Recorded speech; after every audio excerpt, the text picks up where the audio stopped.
Bom, quais os benefícios que o exercício físico regular traz para a nossa saúde? Seja os assuntos que nós estamos tratando, seja da corrida, no atletismo, seja na caminhada, no trekking, nas práticas corporais de aventura na natureza. Independe o que você esteja praticando. Se você estiver praticando com prazer, se estiver trazendo um bem-estar pessoal, todos os benefícios eles se agregam e potencializam. Então preste atenção. O aumento da vascularização do coração potencializa a capacidade pulmonar, controla a pressão arterial, diminui os altos níveis de glicose e colesterol, fortalece toda a musculatura do corpo, aumenta o metabolismo basal, auxilia no processo de emagrecimento, imagine só, alivia o estresse e por liberar também hormônios ligados ao bem-estar como serotonina e endorfina, traz uma sensação de prazer enorme. É por isso que dizem que as práticas esportivas, as práticas de exercícios físicos regulares, elas viciam. E vicia pelo lado positivo.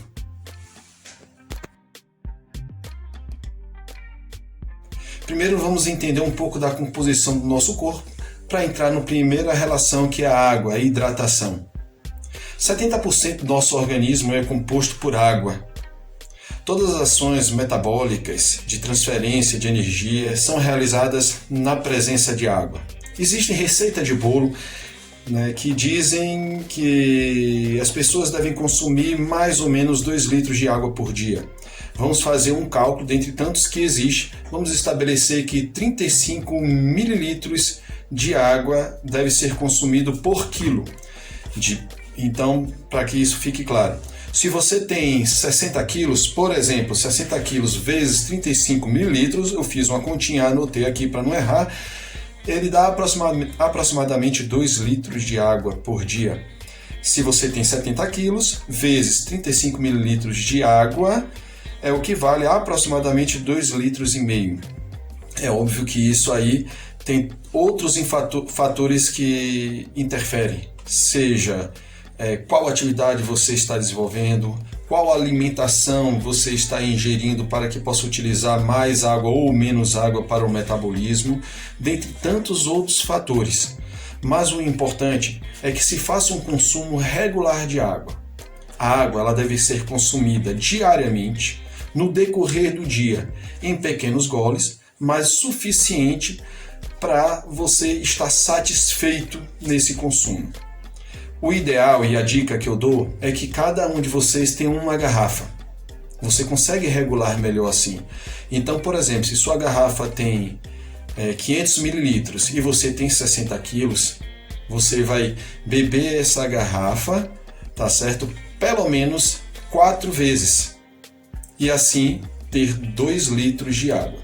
Se você é praticante, se você pratica esses exercícios físicos regulares, você, através da sudorese e de tantos outros fatores, vai ter perdas hidros e eletrolíticas. Então, o consumo dessa água, assim como o consumo da alimentação, que vamos falar mais adiante, ela deve ser superior a essa receita de bolo. Bom, quando você sai para uma prática esportiva, um exercício físico, como a corrida no atletismo ou como na caminhada no trekking, nas práticas corporais de aventura na natureza, você precisa de energia, correto? Então é muito importante que você faça a ingestão de alimentos energéticos. Por exemplo, banana, aveia, cereais, As raízes como batata, inhame, são alimentos que são importantes e devem estar agregados à alimentação do praticante de esporte e de exercício físico regular. Pois bem, mas é muito importante que se procure um nutricionista, que é o profissional que deve orientar e que sabe orientar a maneira correta de se alimentar. No pós-treino, na pós-corrida, na pós atividade física, né? O que ingerir? É óbvio que o nutricionista ele consegue determinar essas atividades, né? O que ingerir em quantidade. Mas, de uma maneira geral, a gente precisa entender o que é que se perdeu, né? Quais foram as perdas hidroeletrolíticas que aconteceu durante essa corrida, né? Mas é muito comum que as pessoas, após esses exercícios exaustivos, então façam uma alimentação à base de proteína, né? E existem milhões de estratégias que não cabe aqui ficar detalhando. Mas o que é importante? É importante que a partir de agora, né, entendendo a importância da alimentação na prática esportiva de exercício físico regular, vocês passem a se alimentar de maneira melhor, de maneira mais diversificada, de forma mais natural, se alimentando daquilo que a natureza oferece. Tá? Atletas, e aí é um outro nível, né? é uma outra categoria, né? Que nós não estamos falando aqui. Eles fazem ingestão de suplementos alimentares, mas é porque o gasto energético deles é muito grande, é muito maior do que o corpo consegue repor. Mas nós, meros mortais, precisamos apenas nos alimentar de forma diversificada, né? Comendo frutas, verduras, alimentos verdes, né? Balanceando com o alimento que nós temos costume, né? E assim a gente garante que teremos bons resultados oriundos dos exercícios físicos, né? Que o que fazem é metabolizar o alimento que nós ingerimos.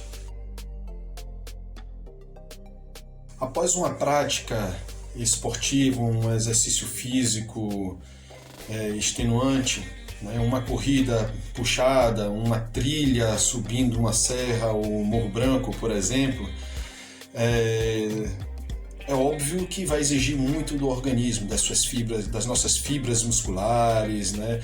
De uma maior frequência cardíaca, né? Uma maior ficamos mais ofegantes, né? Para produzir essa troca gasosa, sai gás carbônico, entra oxigênio, né? Então, após isso, após um treino desse, a gente precisa de descanso. O descanso é muito importante, né? Quando a gente descansa, o corpo faz uma leitura de tudo que foi perdido e ele planeja a sua reposição. Se não dermos descanso, e existe uma palavra chamada overtraining, né? Quando uma pessoa treina após treino, e o corpo passa a não responder. Então, se não houver o descanso, a gente sente cansaço, sente cãibra, sente desânimo. Então, é muito importante que a gente faça uma atividade num dia, descanse no outro dia, tá certo? E isso tudo é dentro de um planejamento que você faz com o seu treinador, com o seu personal trainer, que ele vai discutir quais são as suas demandas energéticas, o quanto você precisa descansar depois de um treino, depois de uma divisão de um microciclo, de um mesociclo, um macrociclo de treinamento. Mas o descanso faz parte de um planejamento, de uma estratégia de treino. Existe uma relação direta, tá? Na queima de gordura, por exemplo, e a frequência cardíaca que nós trabalhamos. Nós conhecemos várias pessoas que, por exemplo, fazem exercício físico já há bastante tempo com o objetivo de emagrecer e não emagrecem. Mas por quê? Porque não trabalham dentro daquela zona de queima de gordura. Existe isso? Existe. Então você consegue regular a sua frequência cardíaca para o objetivo que você quer. Mas essa frequência cardíaca, como as outras coisas que nós falamos anteriormente, existe uma receita de bolo, tá? Mas só realmente um professor de educação física, né, formado, ele poderá ter uma noção disso após você passar por uma avaliação, tá certo? Mas a frequência cardíaca, ela depende da sua idade, do seu nível de atividade física, dentre tantos outros fatores. Mas enfim, qual é a importância da frequência cardíaca? A frequência cardíaca, na verdade, é o batimento do cardio, do músculo cardíaco, né? Ele faz isso para que possa bombear sangue pelas artérias e através dessas artérias chegar oxigênio e alimento em todos os músculos, certo? Como nós falamos anteriormente sobre a panturrilha, o tríceps sural, que nós falamos que é o segundo coração. Não sei se vocês lembram dessa aula. Então o coração ele faz o bombeamento, né? Chega nas regiões periféricas e a batata, o tríceps sural, ele faz esse bombeamento de volta para que o sangue retorne.